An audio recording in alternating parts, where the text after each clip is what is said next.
Elena stepped off the creaky bus onto the damp gravel of Harbor's Edge, the salty mist immediately clinging to her skin like an old, forgotten embrace.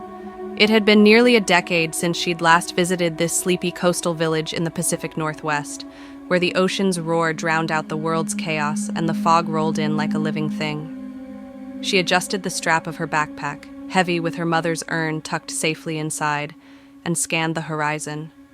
The lighthouse stood tall against the gray sky, its beam cutting through the haze like a watchful eye. That was Marcus's domain now. He'd taken over as keeper after their uncle retired, isolating himself in that tower with the waves as his only company. She hadn't come just for the scenery. The letter from Aunt Lydia had been insistent. It's time to come home, Elena. Scatter her ashes where she loved, and talk to Marcus. He needs family more than he lets on. Elena's mother had passed 6 months ago, a quiet battle with illness that left Elena adrift in her bustling city apartment, surrounded by sketches and deadlines but utterly alone. Harbor's Edge, with its rugged cliffs and hidden coves, had been their summer haven as kids. She and Marcus, cousins born just a year apart, had spent endless days building sandcastles and chasing crabs, their laughter echoing off the rocks. But life had pulled them apart. A family argument over inheritance that turned bitter, leaving Marcus here and Elena fleeing to the urban grind. As she walked the winding path to the Seaview Inn, run by Aunt Lydia, the air grew thicker with the scent of seaweed and pine. Gulls cried overhead, and the distant crash of waves provided a rhythmic backdrop, like the village's heartbeat.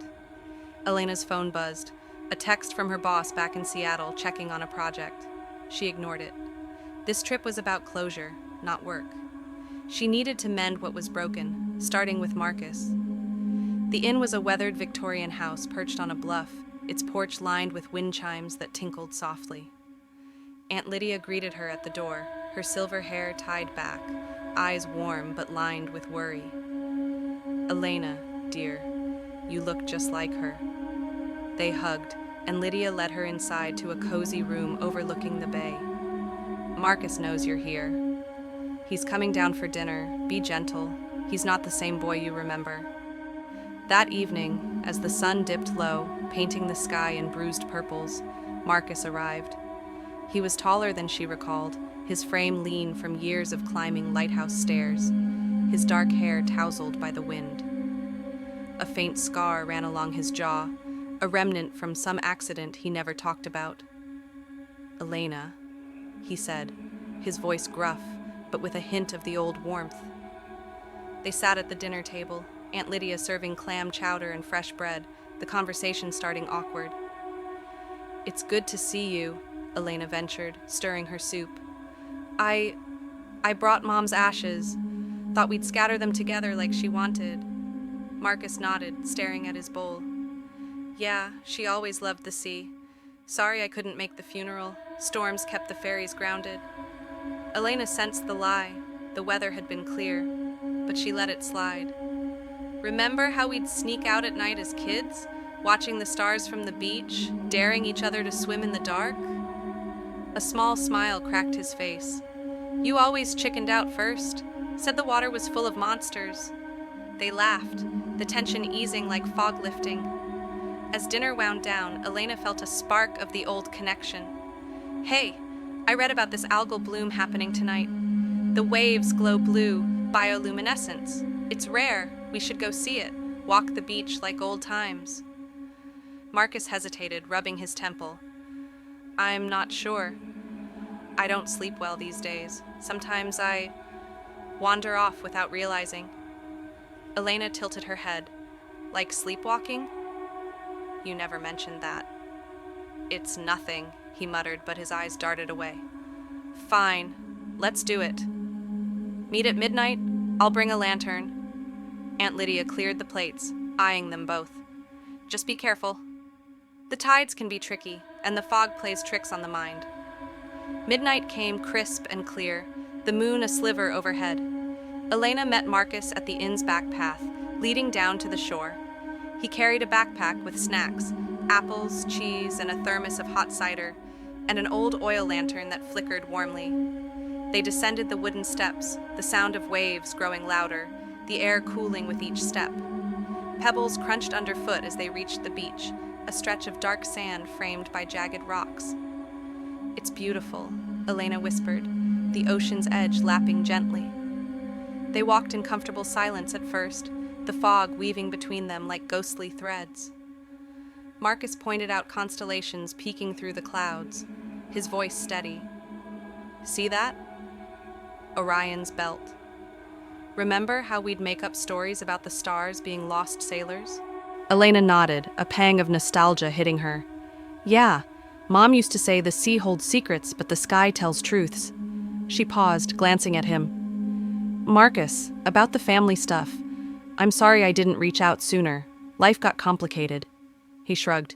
"Me too. But we're here now." They found a secluded cove, sheltered by cliffs, where the water seemed calmer. Spreading out a blanket from Elena's bag, they sat, passing the thermos back and forth. The cider warmed her from inside as the first hints of blue appeared in the waves, a soft, ethereal glow as the algae reacted to the motion, lighting up like underwater stars. "It's magical," Elena said, leaning back on her elbows. Marcus nodded, but his gaze fixed on the horizon, intense, as if searching for something beyond the glow. The night deepened, the fog thickening slightly, carrying a chill that made Elena shiver. She closed her eyes for a moment, letting the rhythmic crash soothe her grief. When she opened them, the glow intensified, but Marcus's expression had shifted. He stared out at the water, unblinking, as if he'd spotted a shadow moving just beneath the surface, something that shouldn't be there. The bioluminescent waves danced like living fireflies trapped in the sea, each crash sending ripples of electric blue across the dark water. Elena and Marcus sat side by side on the blanket, the lantern's flame casting soft shadows on their faces. The cove felt like a private world, cut off from the village above, with only the occasional cry of a night bird breaking the symphony of the ocean. "This is exactly what I needed," Elena said, taking a sip from the thermos. The cider was spiced with cinnamon, its warmth chasing away the coastal chill. Away from the city noise, just us and the sea. Marcus grunted in agreement, unwrapping a piece of cheese and handing her half. "Yeah, reminds me of those summers when we'd camp out here. No worries, just adventure." She smiled, but noticed his hands trembling slightly as he ate. "You okay? You seem off." He waved it off. "Just tired. The lighthouse shift last night was long. Sometimes I don't sleep right." He paused, then added quietly, "I've had episodes. Waking up in strange places. Doctor says it's stress-related sleepwalking. Nothing serious." Elena frowned, concern etching her features. "Why didn't you tell me? We could have talked about it." "What's there to say? It happens. I deal with it." His tone was defensive, but he softened. "Anyway, look at that wave. It's like the ocean's putting on a show for us." They watched in awe as a larger swell rolled in, the blue glow intensifying, illuminating tiny fish darting beneath the surface. Elena leaned forward, mesmerized. "It's like magic. Mom would have loved this. She always said the sea was alive, full of stories." Marcus nodded, his eyes reflecting the luminescence. "She told me once about how our great-grandma used to fish these waters, said she saw things out there that no one believed." They fell into easy conversation, sharing memories of family picnics and the time they built a raft that sank hilariously. The cider loosened their tongues, and for the first time in years, Elena felt the rift between them narrowing. But as the night wore on, a subtle unease crept in. The fog seemed to thicken, muffling the waves' roar to a whisper. At one point, Elena stretched out on the blanket, staring up at the stars peeking through the mist. "What if we make a pact?" No more silence. We check in, like family should. Marcus lay beside her, arms crossed behind his head. "Deal. Starting now." She closed her eyes briefly, just to savor the moment. The salt on the breeze, the gentle glow pulsing like a heartbeat. it couldn't have been more than a few seconds. But when she opened them, everything had changed. The lantern was out, its wick cold as if unused for hours. The bioluminescent waves had dimmed to a faint, eerie shimmer, and the air bit with a deeper chill. Elena sat up, rubbing her arms.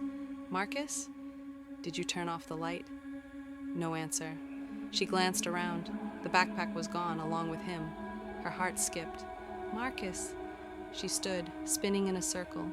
The cove looked the same, but emptier. The fog now a thick veil that swallowed the cliffs. Her bike. Wait, no, they'd walked, but his footprints led nowhere, vanishing into the sand. Panic bubbled up. She fumbled for her phone, the screen glowing harshly in the dark. 4 a.m. Exactly. That couldn't be right. They'd arrived around midnight, talked for maybe an hour. Hours couldn't have slipped away like that. "This isn't funny," she called, her voice echoing off the rocks. She paced the beach, the sand cold under her feet, scanning for any sign. There, half buried near the waterline, was a seashell she didn't remember seeing. A spiral conch with odd etchings, like runes or scratches from something sharp. She picked it up, its surface unnaturally warm against her palm. Had it washed up? Or had Marcus left it? Her mind raced. Had she dozed off? But she felt alert. No grogginess. Marcus wouldn't abandon her. He'd promised to stay close, especially with his sleep issues. Unless... had he wandered off in one of his episodes? The thought sent a shiver down her spine. She dialed his number, but it went straight to voicemail. No signal bars flickered weakly. The fog pressed in, making the cove feel smaller, more claustrophobic. The waves' glow now seemed mocking, like eyes watching from the deep. Elena grabbed the blanket, stuffing it into her bag, and started back toward the path. Her footsteps hurried. Every rustle in the mist made her jump. A crab scuttling or something else. The climb up the steps felt endless, her breath coming in gasps. She burst into the inn, the door creaking loudly in the silence. Aunt Lydia's light was off, the place asleep. Elena paced her room, trying Marcus again. Nothing. What if something happened to him? The sea was treacherous. Rip currents, slippery rocks. Just as Dawn's first light crept through the window, her phone rang, startling her. Marcus's name flashed on the screen. She answered, relief flooding her. "Where are you? What happened?" His voice was sharp, laced with anger. "Me? Where the hell did you go, Elena? I waited in that cove for over an hour after you vanished." Elena's hand trembled as she gripped the phone. Marcus's words echoing in her ear like a bad dream. "What do you mean I vanished? You're the one who disappeared on me. I woke up alone at 4 a.m. Your stuff gone, no trace." There was a pause on the line, heavy with confusion. "No, Elena." I blinked while watching a wave, and when I looked back, you were gone. Blanket's still there, but you and your bag. Poof, it was 4 a.m. sharp. I searched, called your name, even dialed you, but nothing. Assumed you got mad and left. I didn't leave. And I tried calling you too. Voicemail every time. She paced the room, the wooden floor creaking under her feet. Dawn light filtered through the curtains, casting long shadows that made the space feel unfamiliar. This doesn't make sense. Meet me at the inn. Now. Marcus arrived minutes later, his face ashen, hair disheveled, as if he'd run the whole way from the lighthouse. He burst through the door without knocking, eyes wild. "Explain this. What game are you playing?" "No game!" Elena shot back, her voice rising. They stood in the small sitting area, the air thick with tension. Aunt Lydia, roused by the noise, appeared in her robe, rubbing sleep from her eyes. "What's all this yelling about?" "It's barely morning." Marcus ignored her, focusing on Elena. We were talking. Everything fine. Then you just weren't there. The glow faded, weirdly, like someone switched it off. I waited, thinking you'd gone to the water or something. But hours passed in what felt like seconds. Elena shook her head, frustration boiling over. That's exactly what happened to me, in reverse. I closed my eyes for a moment, opened them, and you were gone. Time jumped. The fog got thicker, colder. I found this weird shell. She pulled it from her pocket, holding it out. The etchings caught the light, looking almost like deliberate symbols now. Aunt Lydia stepped closer, her brow furrowing as she examined it. That's a moon snail shell. Common here, but those marks, odd. Kids, sit down. Sounds like you both had a scare. Maybe exhaustion. Or a prank gone wrong.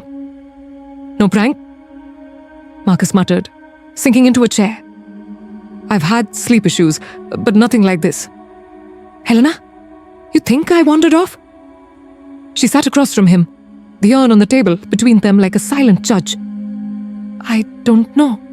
But why would I leave you? We were connecting finally. Tears pricked her eyes, grief mixing with fear. Her mother's death had left her questioning everything, including her own perceptions. Was this some hallucination from stress? Lydia poured coffee, the aroma grounding them slightly. Reminds me of old family tales. Your great aunt used to talk about lost nights by the sea. Folks vanishing for hours, coming back confused. Blamed it on the tides or spirits. But that's just stories. Marcus leaned forward. Stories? Like what? She shrugged. Nothing concrete. People got disoriented in fog, imagined things. Let's not jump to conclusions. Why don't you two head back to the cove at light? Look for clues. Phones, logs, footprints, something rational. They agreed, though doubt lingered. As they hiked down the path, the morning sun burned off the mist, revealing the beach in stark detail. The cove looked innocent now, waves lapping gently, no trace of the night's glow. Elena scanned the sand. See? My footprints from leaving. But yours? Marcus pointed. There, leading to the water then, looping back? The tracks circled oddly, crossing themselves in impossible patterns, like a figure eight that ended where they started. No bike or vehicle marks, just their own steps tangled in confusion. Elena checked her phone. No missed calls from him, despite remembering dialing. Look at this. She pulled up her call log. Empty. Marcus showed his same thing. We both swear we called. How? A chill ran through her, unrelated to the breeze. Then, fiddling with her necklace, her mother's silver locket, she froze. The engraving inside, a simple forever. Now read, forgotten. Had it always been that? No, she checked it yesterday. Marcus, look at this. It's changed. He examined it, his face paling. That's not possible. I remember it saying forever from when Aunt gave it to you. With the altered necklace weighing heavy in her pocket, Elena and Marcus left the cove, their silence punctuated only by the crunch of pebbles. The morning air was crisp, but the mystery hung over them like persistent fog. Back at the inn, Aunt Lydia suggested they talk to old Harlan, the village's longtime fisherman. He's been on these waters longer than anyone, knows every legend and oddity. Find him at the docks. He's always mending nets this time of day. The docks were a short walk, lined with bobbing boats and the tang of fish.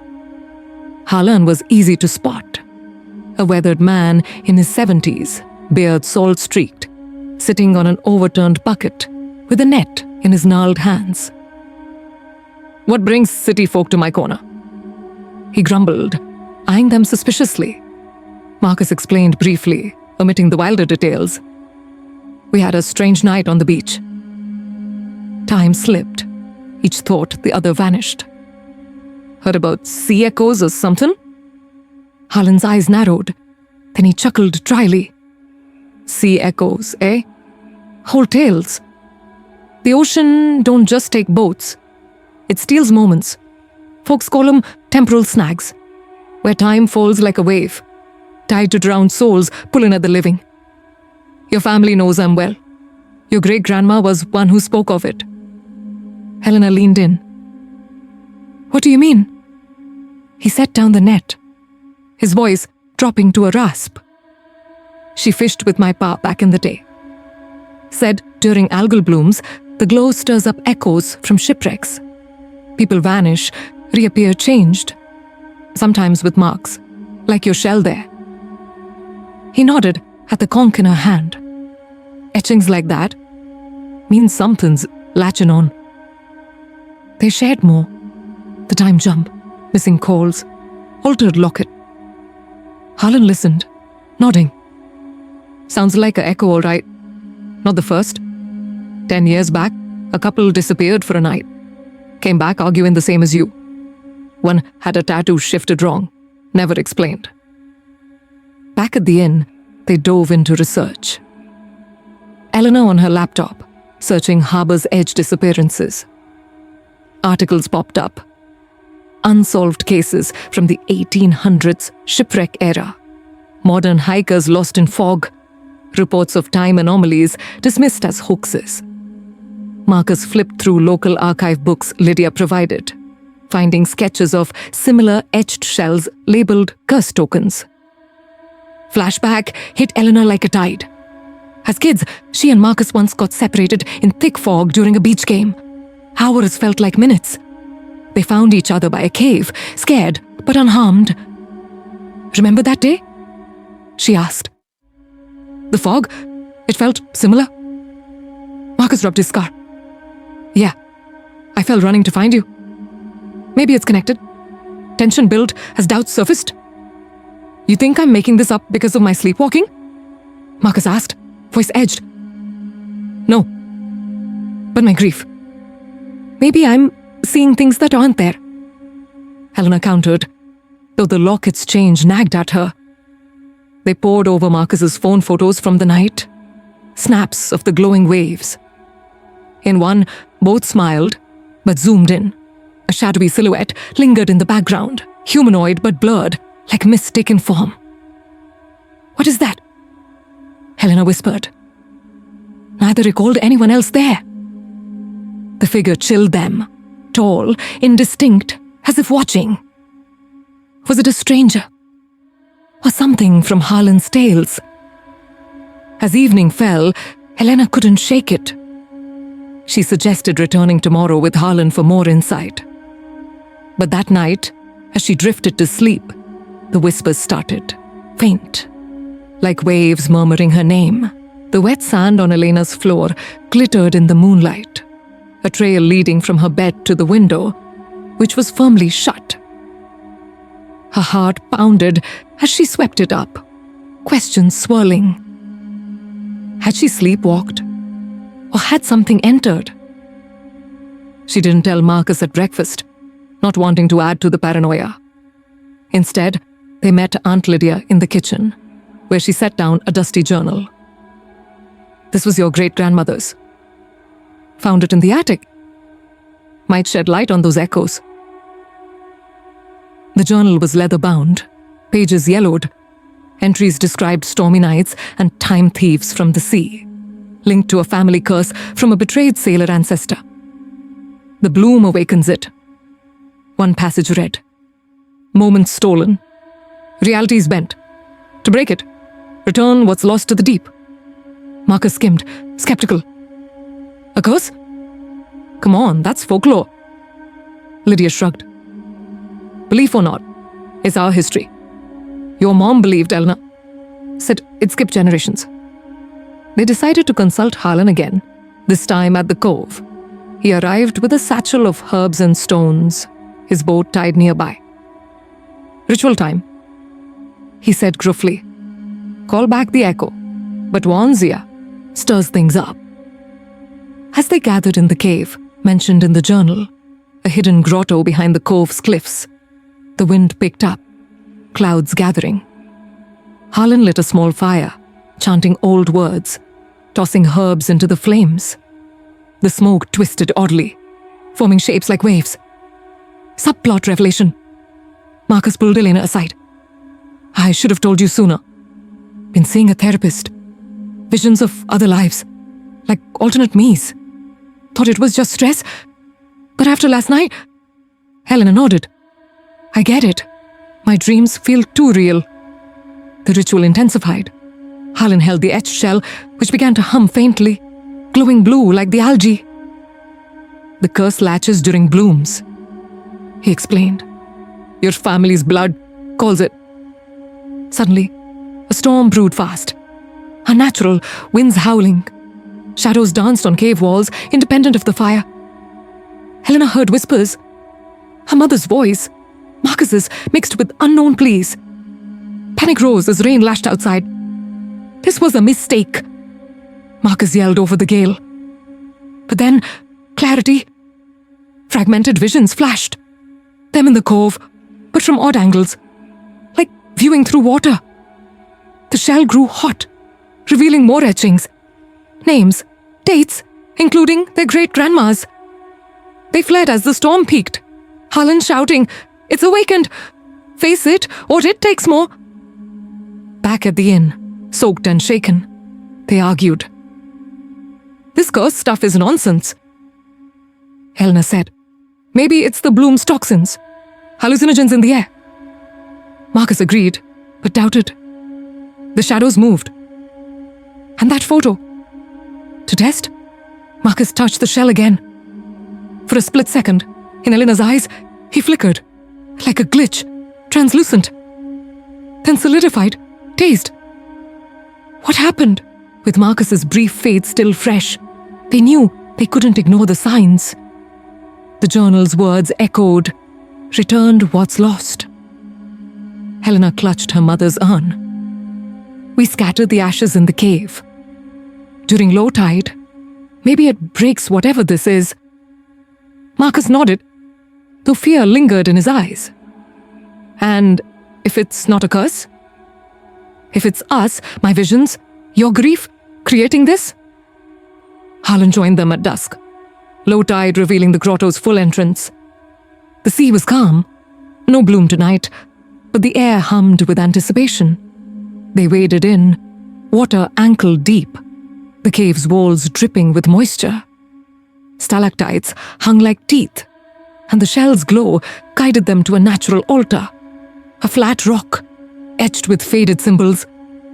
Lydia had insisted on staying behind. This is your journey. Be safe.